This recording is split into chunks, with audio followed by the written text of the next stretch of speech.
$3 500 l'once. Est-il encore temps d'acheter de l'or alors que ce dernier est à son plus haut historique? C'est ce qu'on va voir dans cette vidéo.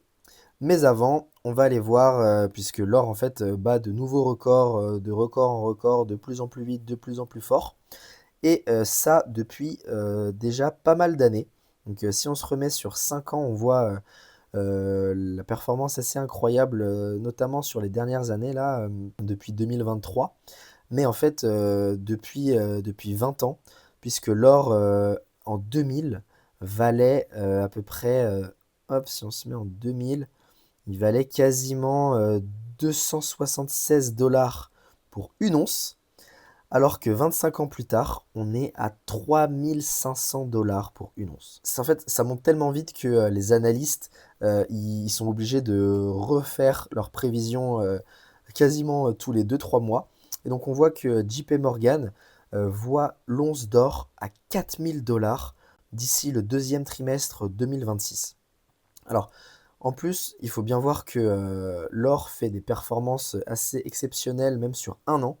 Donc on voit que l'or a surperformé le Nasdaq 100, a surperformé le S&P 500 et le Dow Jones, sur l'année, 2024 avec une performance de 36 donc quasiment 40 sur un an.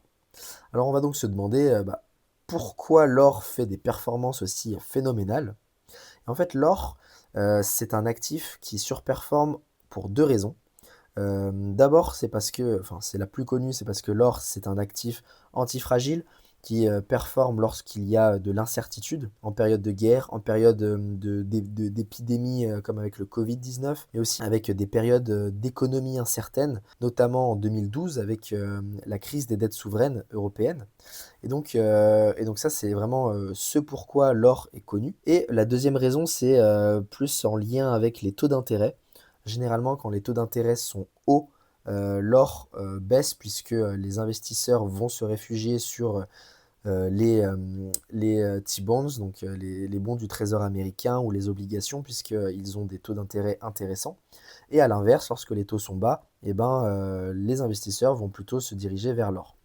Mais là, aujourd'hui, en 2025, la raison pour laquelle, les investisseurs se ruent littéralement sur l'or, c'est parce qu'on est dans une période incertaine vis-à-vis des marchés financiers, vis-à-vis de l'économie globale et mondiale, avec, justement, l'arrivée de Donald Trump qui a tout chamboulé. Donc, plus concrètement, on voit que, l'offre et la demande n'est pas du tout la même vis-à-vis des secteurs géographiques, puisque en Europe, nous, on a décidé de vendre notre or, tout simplement. En effet, on voit que la part des ETF or sur le total des ETF et des actifs gérés par les ETF représente depuis 2014-2015, en fait, entre 1 et 2 des actifs. Donc l'or ne représente que 1 à 2 sur les totales des actifs des ETF, sur, justement la zone géographique européenne, alors que, c'est l'inverse, mais total, sur la Chine. Et ici, on voit qu'en fait, c'est quasiment eux qui, ont fait exploser le cours de l'or avec, des investisseurs, particuliers chinois qui se ruent sur les ETF orifères. Donc ici, on voit, hein, hop, gold inflow versus outflow, et on voit qu'on est en positif sur la Chine sur les dernières années. Donc ici on voit, hein, la forte hausse vis-à-vis des ETF China Gold ETF qui augmente de 30% depuis mars 2028. Et on arrive justement à un total de 50 millions d'onces dans les ETF or chinois. 50 millions, alors que en 2024, donc par exemple le 1er septembre 2024, on était à 25 millions. Donc en fait, on a fait x2 en un an sur les ETF or chinois. C'est énorme. Ici, on a un graphique qui est assez troublant. Ici, on a d'un côté donc le prix de l'once d'or donc sur les 20 dernières années, avec son prix à gauche. Et en bleu, vous avez la quantité d'or en tonnes qui va justement être la contrepartie sur les ETF or, avec la quantité à droite. Donc vous voyez que, ce qui est logique, hein, il y a une corrélation entre le prix de l'once d'or, puisque lorsque le prix de l'once d'or monte, ça veut dire qu'il y a beaucoup d'achats. S'il y a beaucoup d'achats, notamment sur des ETF, alors ça veut dire que, bah, si on achète de l'or, l'émetteur, lui, doit aussi avoir de l'or en stock et donc il va en acheter plus. Donc lorsque la quantité d'or augmente, on a, il y en a une corrélation positive avec le prix de l'once d'or.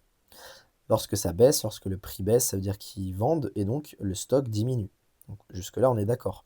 Par contre, ici, à ce niveau-là, il y a une décorrélation.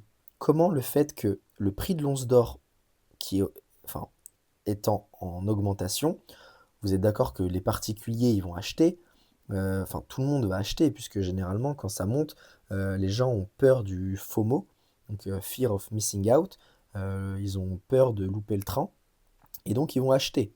Et donc s'ils achètent, notamment sur ETF, alors les encours devraient augmenter. Et or, c'est pas le cas ici. Pourquoi? Je vous avoue que j'ai pas la réponse. J'ai quelques, on va dire, explications possibles, mais j'ai pas la réponse définitive. Donc ça, c'est très important, il faut faire attention. J'aimerais bien avoir votre retour parce que ici on parle des ETF. Les ETF, comme vous le savez, c'est un contrat. Un contrat sur de l'or papier. Et l'or papier, c'est quoi? C'est justement un contrat. Donc grosso modo, pour faire simple, vous voulez acheter de l'or, vous achetez de l'or via un ETF. Le fonds qui génère cet ETF, lui, il va acheter une once d'or, par exemple. Il va la mettre à la banque. Hop, il met une once d'or. Et vous avez un contrat avec cet émetteur qui vous dit, voilà, vous avez acheté l'équivalent de une once d'or qui est stocké à la banque. Et vous avez un contrat qui vous permet d'exécuter quand vous voulez le fait de rapatrier cette once d'or.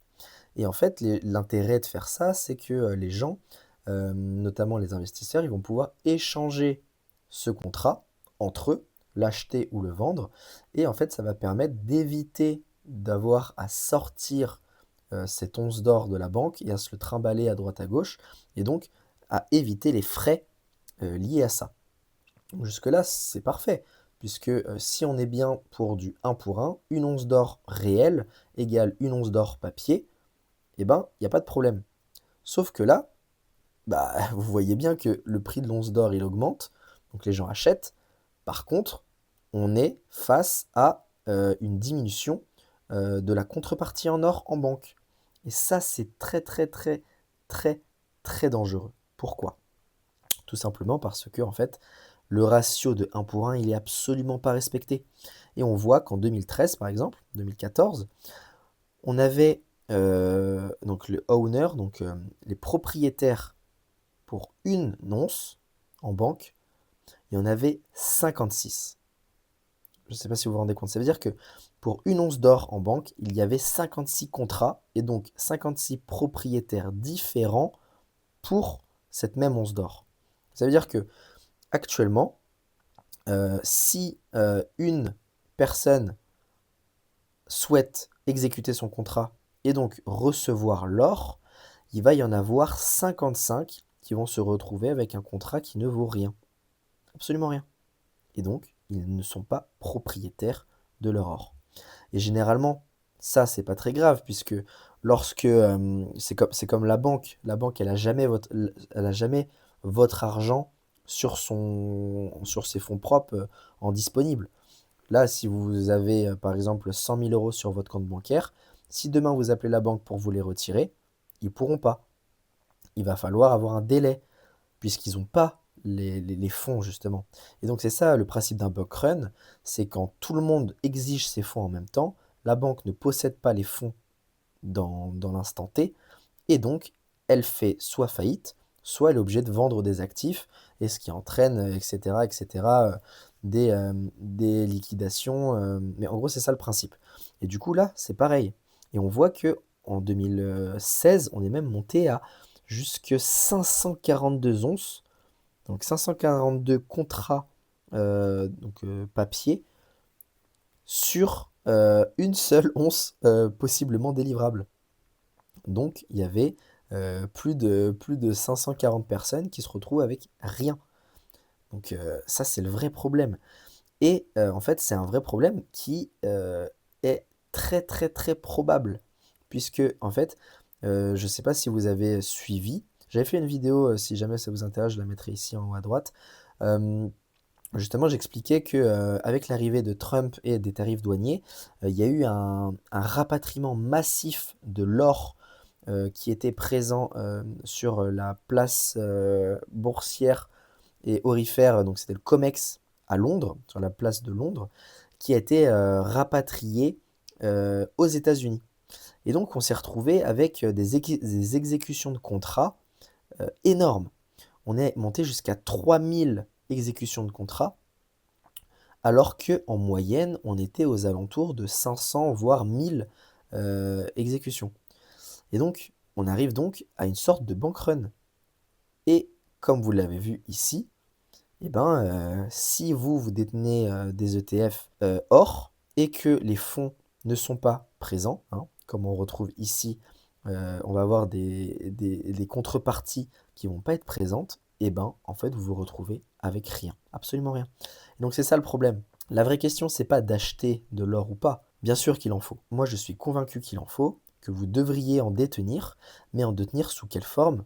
Sous forme de pièces d'or, ou alors de lingots, ou alors, comme vous voulez, en tout cas, de l'or physique, que vous n'êtes pas obligé de détenir vous-même. Vous pouvez aller le déposer dans votre banque, mais à quelque part accessible, et non pas sous le format d'or papier, puisque vous avez vu qu'en fait, si vous avez de l'or papier, en fait, vous détenez pas vraiment, enfin, en fait, vous détenez quasiment rien, puisque le jour où vous allez en avoir besoin, c'est-à-dire le jour où il y aura une vraie crise, eh ben, tout le monde va penser comme vous, et donc tout le monde va essayer de le récupérer. Et c'est là que vous verrez l'énorme fraude, je ne sais pas comment on peut appeler ça, autre qu'une fraude, sur le fait qu'en fait vous n'êtes pas propriétaire de votre or.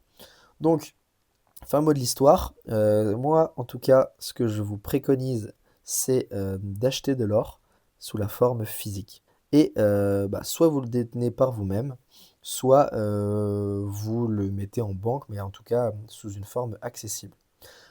Voilà, donc en tout cas, si ça vous intéresse, moi j'ai acheté une pièce d'or. Euh, je vais vous mettre le lien de la vidéo en haut à droite et aussi la vidéo qui explique un peu comment je suis arrivé à ce choix-là et pourquoi je suis convaincu que l'or va continuer à augmenter. En tout cas sur le long terme, peut-être que là il va baisser puisqu'on a encore atteint un nouveau record, hein, mais si jamais ça vous intéresse, je vous laisse aller voir ça.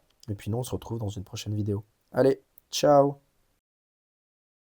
Donc, si t'es curieux, ou si ça t'intéresse, je te laisse t'asseoir et on se retrouve dans la prochaine vidéo.